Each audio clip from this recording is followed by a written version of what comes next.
L'expression anglaise « verser de l'huile sur des eaux agitées » semble bien étrange. Elle signifie l'inverse de l'expression française « jeter de l'huile sur le feu ». L'origine de cette expression est pourtant très littérale. En effet, on peut calmer les vagues les plus violentes avec de l'huile. Tout comme on assaisonne une salade avec de l'huile pour lui donner bon goût, on peut assaisonner la mer pour l'apaiser. À la fin du 19e siècle, plusieurs capitaines de navires ont fait part au New York Times de leur expérience. Ils utilisaient de l'huile pour calmer une mer agitée. L'un d'eux, le capitaine Olsen du 3-mâts norvégien Wilhelmine, décrivit dans sa lettre ce qu'il faisait pour sauver son équipage et son navire lors des tempêtes. Malgré les difficultés, utiliser de l'huile s'avérait déterminant car cela permettait d'assécher la partie du pont exposée aux intempéries et de continuer à naviguer en cas de gros coups de vent. Il semblait y avoir quelque chose de magique dans ces sacs en toile remplis d'huile animale ordinaire. Il en fit usage à plusieurs reprises.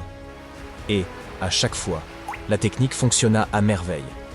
Une fois, son équipage essuya de violentes bourrasques lors d'un voyage à destination de Belfast.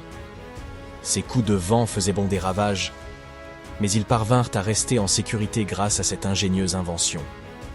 Dès qu'ils eurent libéré le sac de la tête de pont, la partie exposée aux intempéries s'assécha en un rien de temps, alors même que la mer continuait à déferler. C'était assez impressionnant, l'idée fonctionnait parfaitement, et il n'était même pas nécessaire de vérifier si le sac était vide.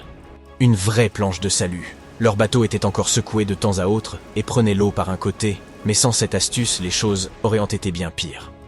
Le capitaine Jenkins du navire à vapeur britannique Francisco employa une méthode similaire pour calmer la mer lors de son voyage de Hull, en Angleterre, jusqu'à Boston. Ils durent affronter de forts coups de vent d'ouest et des vagues immenses. Comme ils ne voulaient pas aller plus au nord, ils décidèrent d'arrêter les moteurs et de se reposer un peu. Ils mirent de l'étoupe dans les tuyaux des placards et les remplirent d'huile, et cela fonctionna comme un charme. La mer se calma près du navire, les grosses vagues disparurent et ils restèrent bien au sec.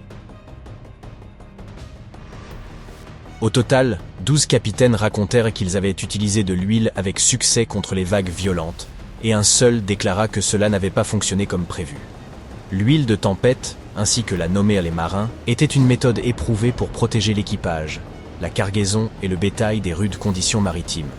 Le plus dur qu'il leur restait à affronter était un peu d'embrun. Les méthodes étaient légèrement différentes d'un navire à l'autre, mais tous utilisèrent de l'huile. Qu'est-ce qui rendait l'huile de tempête aussi efficace? Tout d'abord, clarifions un point. L'huile de tempête n'est pas une huile d'olive de supermarché ordinaire.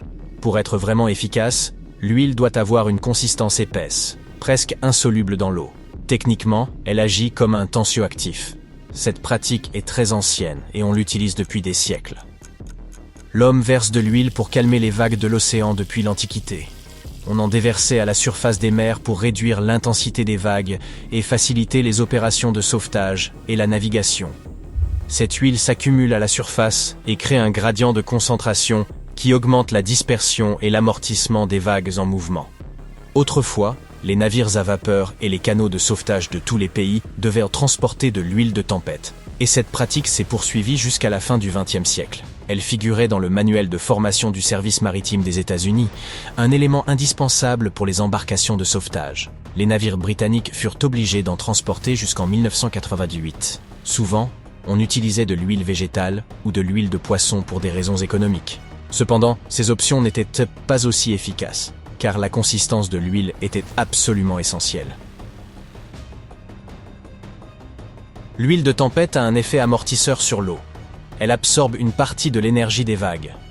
Elle forme une fine couche sur une grande partie de la surface et empêche le vent de faire monter la houle. Utiliser de l'huile pour calmer les vagues de l'océan remonte à l'Antiquité. Aristote et Pline l'Ancien ont même parlé de son action.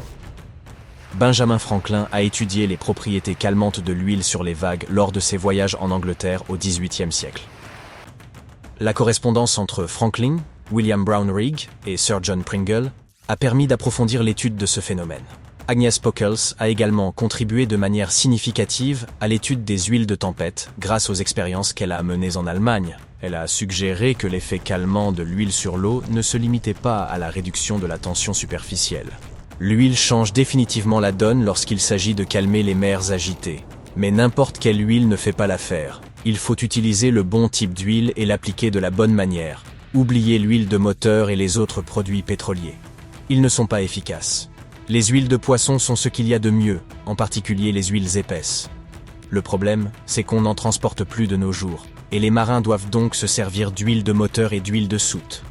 Il n'est donc pas surprenant que ça ne fonctionne pas aussi bien que prévu. Autrefois, les gardes-côtes transportaient un petit réservoir d'huile pour leur mission de sauvetage en mer. Mais ils ont abandonné cette pratique il y a longtemps. Il ne suffit pas de verser de l'huile sur l'eau. Il faut la laisser s'écouler progressivement, goutte à goutte. Le meilleur moyen est de suspendre un sac d'huile de foie de morue ou un produit similaire sur le flanc du bateau. L'huile coule du sac sur la surface de l'eau et adoucit les vagues. Non seulement l'huile calme la houle, mais elle empêche également le vent de perturber la surface. Une petite quantité d'huile, environ 4 litres, permet de lisser une surface relativement vaste autour d'un navire. Croyez-le ou non, verser de l'huile dans la mer était autrefois autorisé.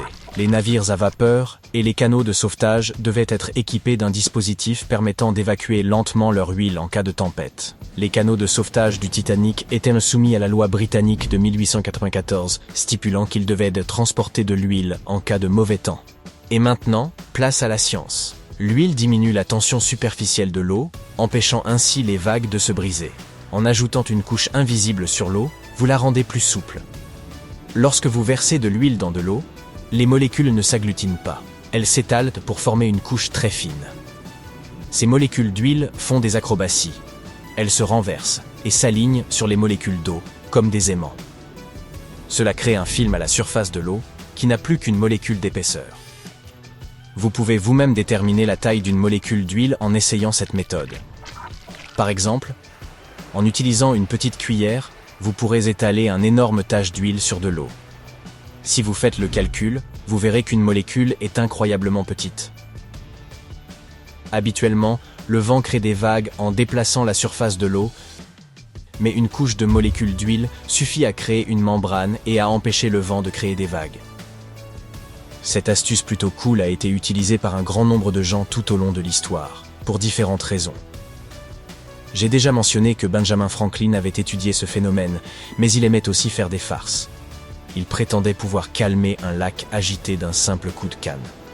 Il plaçait une petite fiole d'huile au fond de sa canne. La fiole se vidait lentement sur la surface de l'eau. Grâce à cela, il faisait croire à son public qu'il avait des pouvoirs magiques et qu'il pouvait maîtriser l'eau. D'ailleurs, la science qui sous-tend cette astuce est encore utilisée aujourd'hui. En déposant une fine couche d'huile ou de fluorure de magnésium sur du verre, il est possible d'invisibiliser sa surface en réduisant les reflets. On utilise ce type de verre pour les smartphones, les tablettes, les ordinateurs portables et les lunettes.